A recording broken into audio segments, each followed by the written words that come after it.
Selection mind academy में आपका स्वागत है। आज हम पढ़ रहे हैं राज्य व्यवस्था मतलब पॉलिटी। हमारा टॉपिक है संवैधानिक इतिहास। ये भारतीय संवैधानिक इतिहास का दूसरा पार्ट है। इसके पहले हम इसका पार्ट 1 भी पढ़ चुके हैं। अगर आपने वो नहीं देखा है तो उसे भी जाकर देख लें। साथ ही चैनल को सब्सक्राइब करें, शेयर करें अपने दोस्तों के साथ। तो हम चलते हैं आज के वीडियो की तरफ। आज का क्वेश्चन है, भारत के कैबिनेट मिशन योजना के विषय में कौन सा कथन सही नहीं है? ऑप्शन प्रांतीय समूहीकरण, भारतीय सदस्यों वाला अंतरिम मंत्रिमंडल, ऑप्शन सी पाकिस्तान की स्वीकृति, ऑप्शन डी संविधान निर्माण का अधिकार। इस क्वेश्चन का आंसर देखेंगे हम वीडियो के लास्ट में। तो हम चलते हैं आज के पहले क्वेश्चन की तरफ। आज का पहला क्वेश्चन है, भारत का संविधान लागू होने तक स्वतंत्रता के पश्चात इसका शासन किसके अंतर्गत चलाया गया? ऑप्शन है भारतीय नेताओं के परामर्श से बने कानून द्वारा, ऑप्शन बी इंग्लैंड के संविधान के अनुसार, ऑप्शन सी 1935 के भारत सरकार अधिनियम के अनुसार, ऑप्शन डी उपर्युक्त में से कोई नहीं। देखिए, जब तक भारत का संविधान लागू नहीं हुआ तब तक भारत का कानून चलाया गया 1935 के भारत सरकार अधिनियम के द्वारा। अगर हम 1935 के भारत सरकार अधिनियम के कुछ और महत्वपूर्ण बिंदुओं की बात करें तो इसी अधिनियम में अखिल भारतीय संघ की स्थापना की गई। अखिल भारतीय संघ की स्थापना की गई। वर्मा को भारत से अलग कर दिया गया। वर्मा मतलब वर्तमान म्यांमार को भारत से स्वतंत्र कर दिया गया।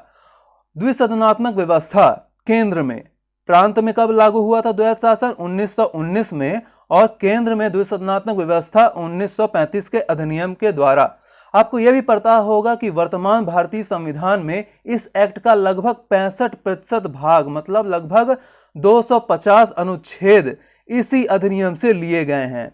इसी कारण 1935 के अधिनियम को पंडित जवाहरलाल नेहरू ने दास्ता का चार्टर भी कहा था। इसका आंसर 1935 के भारत सरकार अधिनियम के द्वारा हमारा शासन चला था जब तक हमारा संविधान लागू नहीं हुआ। भारतीयों को वर्ष 1947 में सार्वभौम सत्ता सौंपने की योजना निम्न में से किस नाम से जानी गई? ऑप्शन ड्यूरेंड योजना, माउंटबेटन योजना, मिंटो मार्ले योजना या वेवल योजना। इसका आंसर होगा माउंटबेटन योजना। प्रधानमंत्री थे उस समय ब्रिटिश क्लीमेंट एटली। उनके नेतृत्व में लेबर पार्टी की सरकार बनी। तत्कालीन भारतीय governor general Lord Mountbatten Bharat और पाकिस्तान विभाजन संबंधी एक योजना प्रस्तुत की। उस योजना का नाम था 3 जून योजना, क्योंकि ये 3 जून 1947 को पेश की गई। इसके अगर कुछ मुख्य बिंदुओं की बात करें तो 14 अगस्त 1947 को पाकिस्तान और 15 अगस्त 1947 को भारत को स्वतंत्र कर दिया गया। अगर दूसरे महत्वपूर्ण बिंदु की बात करें तो दोनों राष्ट्रों की सत्ता उस देश के संविधान सभा को सौंप दी गई।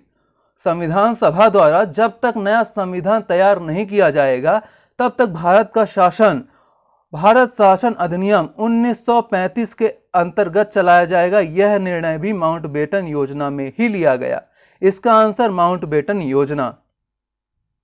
1909 के इंडियन काउंसिल एक्ट में किस बात की व्यवस्था की गई? ऑप्शन द्वैध शासन प्रणाली, सांप्रदायिक प्रतिनिधित्व, प्रांतीय व्यवस्था या संघीय व्यवस्था। इसका आंसर होगा सांप्रदायिक प्रतिनिधित्व। 1909 का भारत परिषद अधिनियम, जिसे हम मार्ले मिंटो सुधार भी कहते हैं, मार्ले मिंटो सुधार। तत्कालीन भारत सचिव मार्ले व वायसराय मिंटो। वायसराय कौन थे? मिंटो। इस एक्ट के द्वारा ही वायसराय की कार्यकारिणी में एक भारतीय सदस्य की नियुक्ति की गई जिसका नाम था सत्येंद्र नाथ सिन्हा।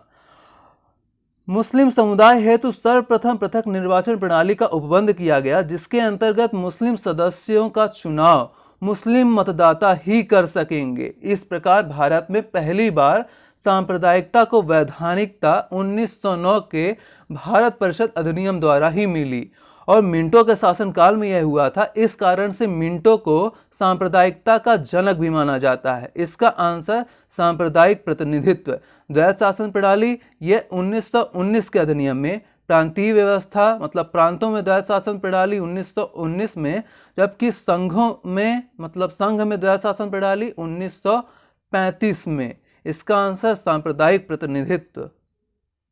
निम्न अधिनियमों को सही ढंग से मिलाइए। सूची 1 में कुछ अधिनियम है, सूची 2 में उनकी मुख्य विशेषता। आपको सही जोड़ी मिलानी है। भारत सरकार अधिनियम 1919 का इनमें से मुख्य विशेषता क्या है? भारत सरकार अधिनियम 1935, मार्ले मिंटो सुधार 1909, भारत परिषद अधिनियम 1861, भारत परिषद अधिनियम 1858। इसका आंसर अगर हम देखें तो भारत सरकार अधिनियम 1919 प्रांतों में द्वैध शासन। भारत सरकार अधिनियम 1935 की मुख्य विशेषता प्रांतीय स्वायत्तता। मार्ले मिंटो सुधार 1909 की मुख्य विशेषता सांप्रदायिक निर्वाचन। भारत परिषद अधिनियम 1861 की मुख्य विशेषता सती प्रथा का अंत। भारत परिषद अधिनियम 1858 की मुख्य विशेषता ब्रिटिश शासन शक्ति में आया। अखिल भारतीय महासंघ स्थापित करने का प्रावधान शामिल था। ऑप्शन 1 भारत सरकार अधिनियम 1935 में, अगस्त प्रस्ताव 1940 में, भारत सरकार अधिनियम 1919 में, कैबिनेट मिशन प्रस्ताव 1946 में। इसका आंसर भारत सरकार अधिनियम 1935 में। इस क्वेश्चन को अभी हमने एक्सप्लेन किया था। निम्नलिखित में से किस अधिनियम द्वारा केंद्र में द्वैध शासन प्रणाली को स्थापित किया गया? ऑप्शन की अगर बात करें तो भारत शासन अधिनियम 1935, भारत शासन अधिनियम 1991, भारत परिषद अधिनियम 1909, भारत परिषद अधिनियम 1989। इसका आंसर होगा भारत परिषद अधिनियम 1935।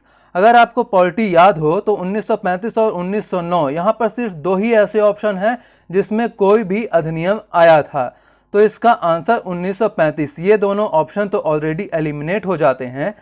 इसका एक्सप्लेनेशन भी हम पहले ही देख चुके हैं। तो हम बढ़ते हैं नेक्स्ट क्वेश्चन में। संघीय प्रणाली का पहला प्रयास भारत सरकार अधिनियम द्वारा कब किया गया? ऑप्शन 1909, 1919, 1935, इनमें से कोई नहीं। इसका आंसर होगा 1935। अगर हम अदर ऑप्शन की बात करें तो 1909 के अधिनियम की मुख्य विशेषता थी सांप्रदायिक निर्वाचन। 1919 के अधिनियम की मुख्य विशेषता क्या थी? प्रांतों में द्वैध शासन। अगर केंद्र में द्वैध शासन की बात करें मतलब द्विसदनात्मक व्यवस्था, ये आई थी 1935 में ही। इस क्वेश्चन का आंसर 1935। मुसलमानों के लिए अतिरिक्त निर्वाचन मंडल प्रारंभ में किसके द्वारा लाया गया था? Option Cripps mission 1942, Morley Minto सुधार 1909, मॉन्टेग्यू चेम्सफोर्ड सुधार 1919, भारत सरकार अधिनियम 1935। इसका आंसर मार्ले मिंटो सुधार 1909। क्रिप्स मिशन, इसकी असफलता के कारण ही भारत छोड़ो आंदोलन शुरू किया गया। किस अधिनियम की प्रमुख विशेषता प्रांतीय स्वायत्तता थी? ऑप्शन 1935, 1919, 1904, 1858। इसका आंसर होगा 1935 के भारत सरकार अधिनियम के द्वारा। भारत में सचिव का पद किसके द्वारा निर्मित किया गया था? ऑप्शन मार्ले मिंटो सुधार 1909, भारत सरकार अधिनियम 1858, भारत परिषद अधिनियम 1861, मॉन्टेग्यू चेम्सफोर्ड सुधार। ये कब का है? 1919।